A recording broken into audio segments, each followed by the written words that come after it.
Hi, everyone. Welcome to the show today. We're going to hop right to it. This is episode one of the Fit Over 40 podcast.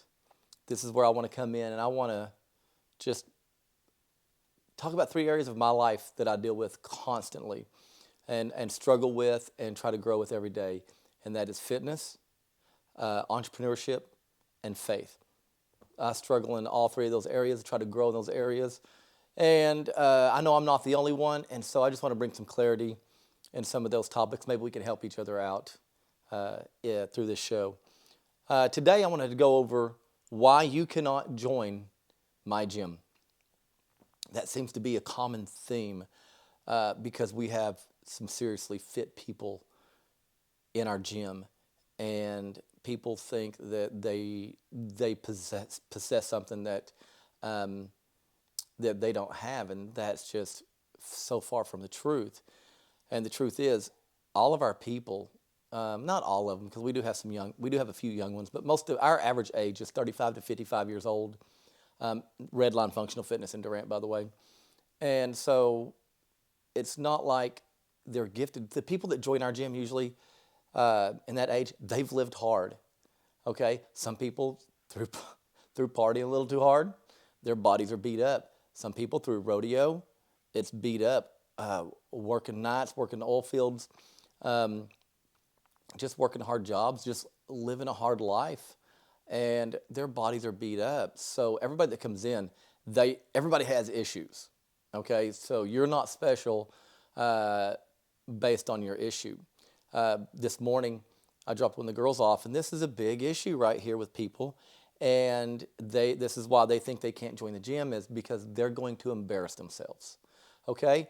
Number one, I believe Redline is a safe place. I've had people walk in before. These are the kind of people I love, the kind of people we attract. And if I can get these people in there that are afraid they're going to embarrass themselves, they will probably become fitness fanatics. Okay? But I've had people before, hey, go grab a barbell. And I've had a lady look at me before and say, what's that? And I'm like, ooh, I like this. It is so fun for us as coaches, for us to get people who don't have a clue what they're doing. That is what we thrive on. Okay, I like to say our gym is full of soccer moms and soccer dads, more women than men, because women are tougher than men. They want to take care of their bodies more than the man does, because the man's got his reward in a sense in the female. And not only that though, men get embarrassed when men do get embarrassed. Yeah, they get embarrassed. And they should be embarrassed. All right, I'm a man. I'm gonna say this little rant right here. They should be embarrassed. They walk in, and we have these women that are so much stronger than them, and you should be embarrassed a little bit. Okay, now embarrassed enough to do something about it doesn't mean just go live in embarrassment, not do nothing, and then die an early death because hurt your little feelings because, got a soccer mom over there deadlifting twice what you can. No, all right. But we all start at that spot. When I started, it was embarrassing on my performance level, what I could do and what I really couldn't do. That was embarrassing, but not embarrassing enough to quit. All right, you got to stay at it. So you're not going to embarrass yourself. We take you, we baby you. One of our things we take pride in is we like to take people like that who are scared, are intimidated, and we will baby you, we will coddle you, and make sure you succeed. And to be real honest with you, let's say maybe a question I need to ask you is being embarrassed the only thing keeping you from coming to the gym? And most people that have that, they're not going to say, yeah, that's it. If I'm afraid I'm going to embarrass myself. No, that's not it. There are tons of excuses or tons of reasons why you think you cannot join my gym. And I'm going to hit a few of them right here. And if you would, please, in the comments, let me know some other reasons why you can't join my gym. I got a few of them right here. Oh, this is a good one right here. I'm too fat.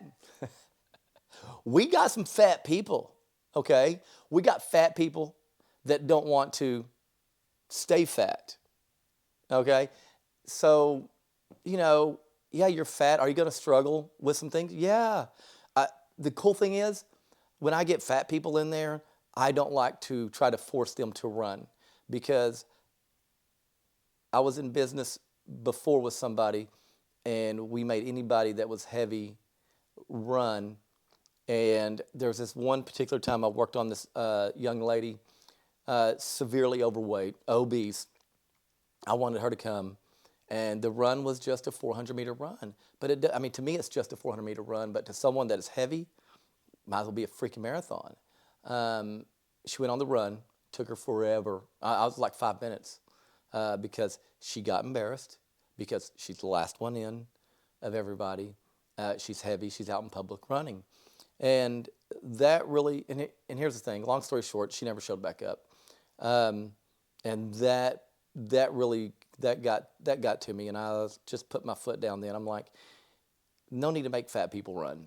We have other ways to do cardio, all right? Because when I get somebody that has a knee replacement or hip replacement that physically cannot run, well, what do we do?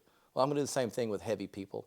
If you're obese, no, you're not going to run. And I get being scared of that because it's hard. I hate running. Um, and so I can't imagine being 50, 60, 70, 100, 120 pounds overweight and then thinking you're going to run. Now, as you shed some pounds, then we can really challenge it and do some shorter distances and stuff. I've gotten much better in coaching people that are overweight into running. And most people that are heavy, they've not run in years, probably middle school. And you get somebody that's, 35, 45 years old. Well, a long time ago, you know what I'm saying? So too fat is not a reason to not come. It's an excuse you can hide behind. Come in there, let us baby you, let us coddle you, and let us get you on the right nutrition plan. We've got different tools that we can use. It's not going to be a 3-week process or a 6-month process. Embrace the suck, embrace the process, and hey, let's not be too fat, okay? I'm too weak, all right? Again, another one of my favorites. That's okay. We have PVC pipes, and we have what we call a technique bar. The technique bar is 15 pounds because a lot of people, they know they're weak, and they know that barbells are heavy. And so the last thing they're going to do is go in there where they can't pick it up. And if you're too weak for a technique bar, we got a PVC pipe. It doesn't even weigh a pound, I don't think. Outside of that, we do have like light dumbbells that we can always adjust to. But usually the technique bar is just about right, and we just keep you there. You got to learn the movement anyway. Most people, when they come in, if you're overweight, if you're weak, most of those people don't know how to do the movements anyway. So we teach you the movements, and we don't want to teach you with too much weight. Anyway, but we will baby you, we'll call you. We have the right prescription of weight for you so you do not get hurt. Then we can build some strength, and then as you feel comfortable, you feel safe, and as I feel safe and comfortable watching you lift it, then we'll go, ooh, fun fact is, whenever people are too weak, did you know that, and they know they can't lift a lot of weight, but their favorite movement of all time across the board is deadlifts. They go from, I can't lift, I don't like it, they're intimidated, and then now they want to go deadlift 2 times their body weight. That's pretty cool, in my opinion. And so if you don't like it, you're going to become a lifter, and you'll enjoy it. We walk you right through it. It takes time. It's not going to happen overnight. We do not embarrass you. But we kind of walk you baby step through it. All right, number 2, I don't know what I'm doing. Good, because everybody else that started in there that don't know what they're doing, I'm sorry, they didn't know what they were doing either when they started. One of the things that we do hate, hate's kind of a strong word, that I dislike is someone that comes in, because this has happened a few times. Oh yeah, I know what I'm doing. I've worked out at this gym, at that gym, and I know the gym, and I'm like, oh man, they have some phenomenal coaches. They have some great people in that gym that are strong and fit. I'm like, awesome. And I used to ignore them, and then they start moving, and their movements are trash. They're going to end up hurting themselves. And then I have to go abruptly stop them and say, sorry, you're not doing that kind of weight. We're going to drop the load. I do not like that at all, and whatsoever, because you're not going to get hurt in my gym. Okay? Now,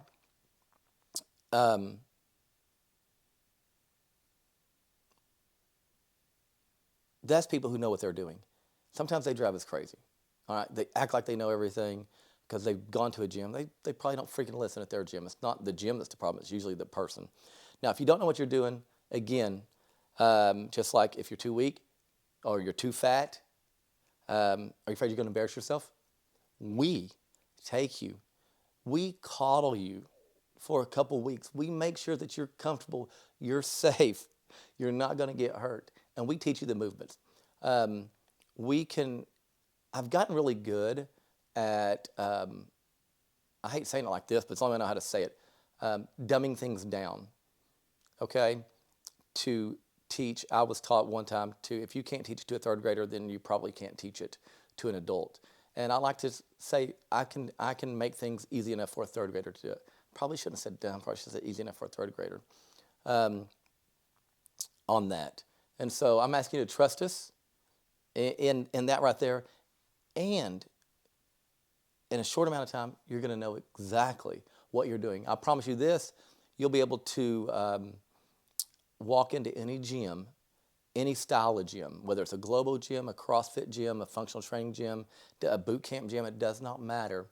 If you give us 6 months, you can, maybe less than that, you can walk in any gym and not be intimidated by any barbell or dumbbell movement that they are doing. I had this one guy, he's a doctor here in town, and he's the most unathletic person I've ever seen in my life, okay? Some of you know who he is, and if you're listening, it's you. And this guy, it really took him a while to catch on. And weak, very, very uncoordinated. And so, but guess what? Over time, was he perfect when he was learning? No, but he stuck it out, and he got to be very, very good. And the cool thing about it is, what I liked about him was anytime they went on a family vacation somewhere, he would drop into a gym and go work out. And I'm like, that is freaking amazing. Just the boldness and the confidence that he built up, that he learned here at the gym, and he had zero issues anytime he went to another gym. Mind you, this is like soccer dad galore, okay? Just because he learned the movements, he still wasn't strong, okay? But he was confident in his barbell movement, that he had zero issues going into a gym anywhere in the United States, and that was pretty awesome. I can't do what y'all do. Well, first of all, if you could do what we do, you wouldn't be looking for a gym. And the goal is not for people to do what we can do day one. The goal is for us to teach you. Now, we don't do any crazy complicated stuff. Example, we do not walk on our, I don't do handstand walks. I'm not going to teach a bunch of people that because it's just, that's just me. Just the risk reward is just not there. We have a lot of older people. They have no desire to walk on their hands. But I've got three people that absolutely love it. All right, if they don't walk on their hands, I don't freaking care if they walk on their hands. Doesn't mean you're going to. I used to post a lot of videos of some complicated movements and lifts, some strong people, and I quit doing that because, well, nobody could relate to it. So there for a long time when I was posting some videos on social media, it was always heavy, overweight people doing basic and modified movements. Now, it ministered to a lot of people, but then guess who gets upset at me? The people who are fit. How come you never put me on video? Well, I'm trying to reach the masses, not give you a dang highlight reel. But so now we kind of mix and match, and well, to be honest with you, here lately, I haven't done much of that. So, of course you can't do what we do. That's our specialty, to make you where you can do what you can do. Knee surgery, knee replacement, I think I've kind of hit on this before already. And if you don't do nothing, if you say, I've got a hip replacement, knee replacement, shoulder replacement, I don't care what the replacement is. If you do nothing, if that's your excuse to do nothing, guess what? You're going to get sick early and you're going to die. A very early age in your 60s or 70s because you're doing nothing, because you're letting that be an excuse. Work around it. Find something that you can do. I had one guy, he literally could not do anything overhead. Nothing. All right? He had some serious issues. But you know what he could do for some upper body work? He could do some pulls. Just like that. So that's what we met him where he was. So any kind of knee replacement, hip replacement, that stuff, that's fine. We'll work around it. Clearly, I'm not going to have you up running. We got hip replacement, knee replacements. Silly. But we can bike. You're going to get your cardio in. You can bike, you can row, and we can ski. Everyone will look at me. No, everyone will not look at you. Number one, sorry, you're probably not that important, okay?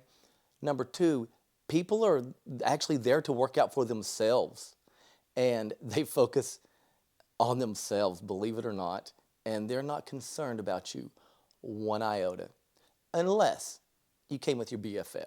Then that person, they're not going to, we will be up your butt. They won't be. They'll be close by. They'll be watching from afar. But seriously, I've seen it time and time again. Somebody brings somebody, you know what? They hand them off to us. We take over. They go do their thing because they're going to be doing two different things, all right? If you're afraid everyone's going to look at you, you're going to fall in one of the categories of I'm overweight, I'm weak, and I don't want to embarrass myself. You're going to be in one of those categories. And so don't worry, no one's going to be looking at you. They're going to be too tired to look at you. All right? Anyway, that's it for that episode. This right here is why you cannot come to my gym. And they're all stupid excuses. They're all stupid reasons. Just to tell a story, I used to get phone calls a lot. And I used to like when people say, hey, Mark, somebody I usually knew a little bit. And they're like, hey, can you talk to me? I want to talk to you about the gym. And I'm like, I'm all excited that they want to talk about the gym. And I would go meet them, drive somewhere, take time out of my day and meet these people. And they would literally go through that list right there of why they cannot join my gym. I'm like, I thought you want to talk about why you could join the gym, not talk to me about why you cannot join the gym. Strangest thing ever. But it is what it is. That's why I dread phone calls or meetings. I usually don't go to meetings anymore. We do consultations now. So book a consultation. Go to the website, www.redlinefunctionalfitness.com. If you're interested in coming to the gym, we do have online, at-home versions, and we do have gym versions. Hit me up with that if you're interested in any of those. We can do a Zoom call. We can do a one-on-one meeting to set you down, put you on a plan. Let's go over your goals, not my goals for you, but your goals. Let's get your nutrition lined out. Let's get you an exercise program lined out, and let's get you moving. Anyway, guys, thanks for joining, watching, and listening, and we'll see how this thing goes. Have a good day.